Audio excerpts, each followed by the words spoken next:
Halo para peserta mata kuliah Mikrobiologi Industri. Kita bertemu lagi di perkuliahan minggu ke-6.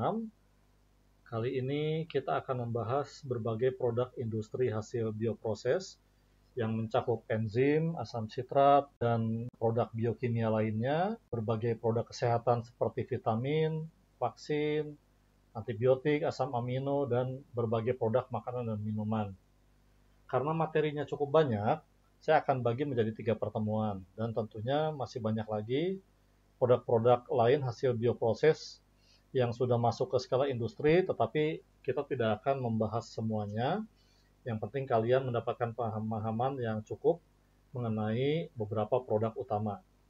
Baiklah, untuk minggu ini kita akan membahas vitamin, asam sitrat, dan produk-produk biokimia lainnya. Seperti yang kita ketahui bersama, enzim adalah suatu protein yang menjadi katalis dari suatu proses metabolisme. Jadi semua proses metabolisme dalam tubuh makhluk hidup berlangsung dengan bantuan enzim. Berbagai enzim yang dihasilkan oleh bioproses dari sel mikroorganisme sudah banyak digunakan secara komersial. Dibandingkan dengan katalis kimia, enzim mempunyai beberapa kelebihan, antara lain karena kemampuannya untuk menjalankan proses kimia dalam reaksi kimia dalam kondisi lingkungan yang normal secara pH, temperatur maupun tekanan, sehingga dapat menghemat pemakaian energi serta tidak bersifat korosif untuk peralatan yang digunakan. Selain itu, karena enzim tidak terikat dengan produk akhir, maka akan mempermudah proses purifikasi produk akhir serta enzimnya dapat digunakan kembali lagi. Selain itu, enzim merupakan materi yang biodegradable sehingga tidak menjadi masalah tambahan di proses pengolahan limbah. Beberapa enzim yang umum dipakai adalah protease yang bereaksi dengan protein, amilase yang bereaksi dengan amilum. Enzim-enzim ini diproduksi oleh jamur dan bakteri serta sudah banyak digunakan sebagai bahan aditif deterjen untuk laundry.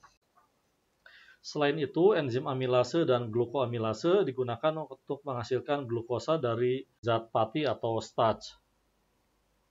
Ada 6 kelompok utama enzim berdasarkan Komisi Enzim dari International Union of Biochemistry berdasarkan reaksi yang dilangsungkannya. Yang pertama, oksidoreduktase itu yang mengkatalisa reaksi redox, transfer atom hidrogen, atom oksigen, ataupun elektron. Kemudian golongan transferase, ini yang mengkatalisa transfer suatu grup senyawa organik dari molekul yang satu ke molekul yang lainnya. Hidrolase itu mengkatalisa hidrolisis, yaitu pemutusan suatu rantai atau ikatan molekul dengan memasukkan molekul air.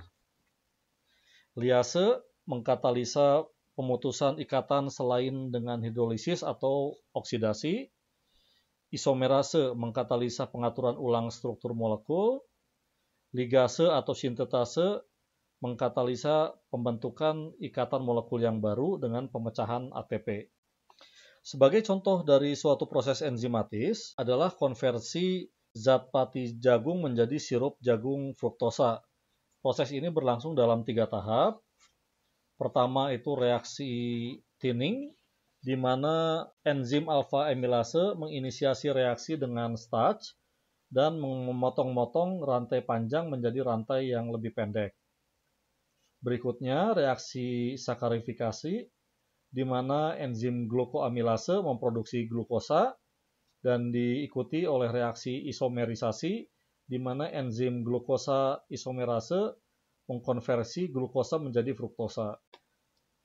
Enzim sudah banyak digunakan di berbagai aplikasi dalam kehidupan manusia saat ini, yang meliputi industri makanan, laundry, pembuatan tekstil, industri kulit, industri pulp dan kertas, aplikasi pengobatan, perbaikan kondisi lingkungan, dan berbagai riset penelitian ilmiah. Asam sitrat secara alami ditemukan dalam buah jeruk, khususnya jeruk nipis yang memberikan rasa asam. Asam sitrat yang diproduksi secara komersil umumnya digunakan sebagai aditif makanan, pengawet makanan, cairan pembersih, dan suplemen nutrisi. Asam sitrat juga bisa dipakai sebagai penstabil atau pengawet makanan dan sebagai disinfektan untuk virus dan bakteri. Asam sitrat bisa diproduksi secara kimia menggunakan gliserol, tetapi metode ini tidak kompetitif secara ekonomis dibandingkan dengan produksi asam sitrat secara fermentasi oleh mikroorganisme, sehingga metode fermentasi sekarang itu lebih banyak digunakan. Produksi asam sitrat awal mulanya menggunakan media irisan ubi atau kentang sebagai substrat padat yang dinamakan sebagai proses Koji. Sekarang proses yang lebih umum menggunakan proses terendam dengan bantuan jamur Aspergillus niger. Fermentasinya terjadi secara strict aerobik, jadi mutlak memerlukan oksigen. Karena itu kulturnya harus selalu diaerasi. Asam sitrat adalah metabolit sekunder, jadi dihasilkannya terutama di fase stasioner. Media fermentasi yang digunakan harus meminimalkan kandungan zat besi, tembaga, zinc, dan mangan, karena asam sitrat yang dihasilkan akan bereaksi dengan logam-logam tersebut. Selain itu, besi juga adalah aktivator akonitase, sehingga kandungan besi harus dihilangkan, sehingga tidak ada reaksi lanjutan di siklus Krebs-nya selain pembentukan sitrat. Secara biologis, asam sitrat dapat dihasilkan oleh semua makhluk hidup yang melakukan reaksi biokimia dengan jalur siklus Krebs atau asam trikarboksilat. Siklus Krebs merupakan tahapan kedua dari tahapan respirasi sel, yaitu diawali dengan proses glikolisis, di mana terjadi reaksi pemecahan heksosa, misalnya glukosa, menjadi asam pirufat. Dan kemudian berikutnya menjadi asetil koenzim A melalui tahap fosforilasi oksidatif. Kemudian asetil koenzim A ini akan bergabung dengan oksaloasetat yang menjadi sitrat dalam siklus Krebs. Dengan bantuan Aspergillus niger pada pH 2, sitrat akan dirubah menjadi asam sitrat. CO2 yang dihasilkan dalam pembentukan asetil koenzim A ini tidak akan dilepaskan, tetapi akan digunakan kembali di dalam siklus Krebs untuk pembentukan oksaloasetat.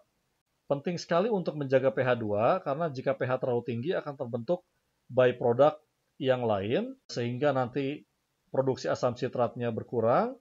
Selain itu, proses purifikasi asam sitratnya akan menjadi lebih sulit. Karena reaksi pembentukan asam sitrat harus berlangsung pada pH 2 dan maksimal 3,5, maka diperlukan peralatan yang anti karat, biasanya berbahan stainless steel. Sumber karbon yang digunakan biasanya copper, ditambahkan hingga 500 ppm untuk mencegah enzim akonitase yang akan merubah sitrat menjadi isositrat dehidrogenase. Berbagai riset juga menunjukkan bahwa penambahan alkohol seperti metanol, isopropanol, dan etanol ke dalam proses fermentasi akan meningkatkan yield.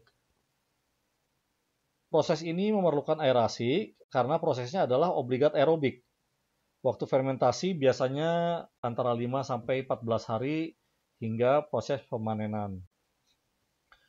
Proses recovery asam sitrat pertama-tama dilakukan dengan menyaring media fermentasi. Ini untuk memisahkan miselia jamur dan residu asam oksalat.